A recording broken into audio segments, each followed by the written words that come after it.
युद्ध इजराइल और ईरान का था तो अमेरिका इसका हिस्सेदार क्यों बनता है? जब युद्ध अमेरिका लड़ने लगता है तो उसका डॉलर इतना महंगा क्यों हो गया और भारत का शेयर मार्केट लगातार क्यों गिरते जा रहे हैं? आखिर अमेरिका का क्या फायदा होने वाला था इजराइल ईरान युद्ध से? तो दोस्तों इस वीडियो में हम जानेंगे कि जब ईरान इजराइल का युद्ध चल रहा था तो अमेरिका इसका हिस्सेदार क्यों बना और आखिर अमेरिका का क्या फायदा होने वाला था इस युद्ध से। तो वीडियो में बताऊंगा अमेरिका का वो चाल जो चाल चलता है उस चाल में कामयाब हो जाता है और भारत का शेयर मार्केट लगातार गिरते जा रहा है और वहीं अमेरिका डॉलर हाई कर गई और भारत का शेयर मार्केट धड़ाम हो जाता है। तो दोस्तों आइए स्टार्ट करते हैं वीडियो को।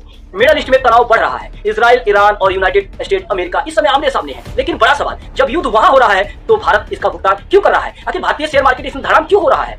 इसका मुख्य कारण है, चलिए हम जानते हैं, तो प्रकाश डालते हैं। जैसे ही दुनिया में जब युद्ध का खतरा मंडराने लगता है तो जो बड़े निवेशक होते हैं अपने पैसे को किसी सुरक्षित स्थान पर लेकर जाना चाहते हैं ताकि उसका पैसा डूबे ना, उसका पैसा मरे ना। इसलिए जो भारत का मार्केट है, शेयर मार्केट है, उस पे पैसे लगाना बंद कर देते हैं। जो अमेरिका का करेंसी है वो करेंसी विश्व का सबसे सुरक्षित करेंसी माना जाता है। तो लोग क्या करते हैं, जो निवेशक होते हैं वो अपने पैसों को अमेरिका करेंसी में बदल लेते हैं और पैसे को अपने सुरक्षित कर लेते हैं, जिसके कारण ये देश का वो नागरिक होता है वो देश का अर्थव्यवस्था चरमरा कर धड़ाम हो जाती है। जैसा कि इजराइल और ईरान में युद्ध चल रहा है और भारत का शेयर मार्केट धड़ाम हो चुका है तो अमेरिका का शेयर बाजार, अमेरिका का जो डॉलर है वो मजबूत हो चुका है। तो इसके पीछे की यही कारण है कि अमेरिका का डॉलर मजबूत हो रहा है ईरान इजराइल युद्ध से और भारत का शेयर मार्केट धड़ाम हो गया। लेकिन मुश्किल यही से शुरू नहीं होती। आपको पता है कि भारत अपने जरूरत से ज्यादा कच्चा तेल बाहर से खरीदता है। तेल जब महंगा होता है तो इसका कारण होता है पेट्रोल, डीजल, गैस तो महंगी हो जाती है और महंगाई में तेजी आ जाता है। इस डर से विदेशी जो निवेशक होते हैं अपने पैसों को निकालने लगते हैं और भारत के शेयर बाजार BSE, सेंसेक्स और निफ्टी गिरने लगता है।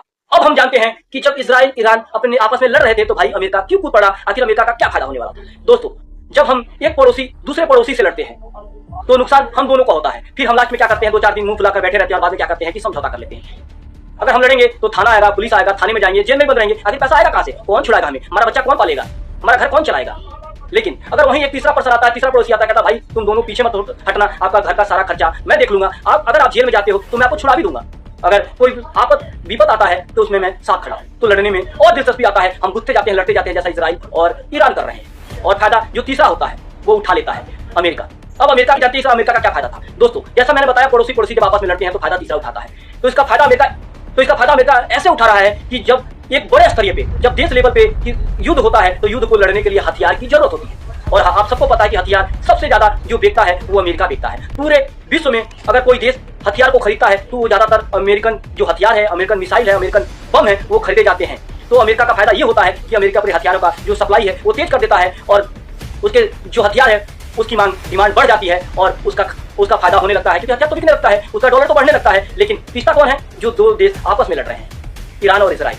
तो सच क्या है? युद्ध अमेरिका या मिडल ईस्ट का हो सकता है, लेकिन उसकी आर्थिक जो चोट है भारत समेत पूरे दुनिया पे लगती है। युद्ध की आग सीमा में जलती है, युद्ध की आग सीमा में जलती है, लेकिन धुआं पूरा दुनिया में की अर्थव्यवस्था को ढक लेती है। तो दोस्तों युद्ध को बढ़ावा मत दीजिए, कोशिश कीजिए कि युद्ध अगर हो रहा हो तो उसको सलटने का प्रयास कीजिए, शांति वार्ता कीजिए, समझौता कीजिए और युद्ध को समाप्त कीजिए। क्योंकि अगर जब आप दो लड़ोगे ना तो फायदा कोई तीसरा ही ले जाएगा, जो अमेरिका इस समय ले रहा है। अमेरिका अपने हथियारों को भी सप्लाई कर रहा है, अपने डॉलर को भी मजबूत कर रहा है। तो दोस्तों इस वीडियो में बस इतना ही। मिलते हैं एक नए वीडियो में एक नए धमाल में, तब तक के लिए जय हिंद, जय भारत।